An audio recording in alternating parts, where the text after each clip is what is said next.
ඇවිල්ලා මගෙන් අහන්න එපා පැය කීයක් පාඩම් කරන්නද කියලා මගෙන් ජීවිතේට අහන්න එපා වෙilla. මට ඔයාලා පැය දෙකක් පාඩම් කරත් ඇති අර ඒ ඔක්කොම මතක කරගන්න පුළුවන් නම්. මම කියන එක තේරෙනවද? හරි මට කියන්න අශ්වයින්ගේ වලිග කීයක් ඕනද පෘථිවියේ නම් හඳට?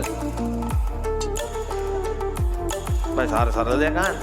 අශ්වයින්ගේ වලිග කීයක් ඕනද පෘථිවියේ නම් හඳට දුරට? හිතාගන්න බෑ නේද? හිතාගන්න බෑනේ. බෑ. අහගන්නකො. පෘථිවියේ නම් හඳට දුරට තියෙන එක වලිගයක් තිබ්බොත් ඒ ඇති.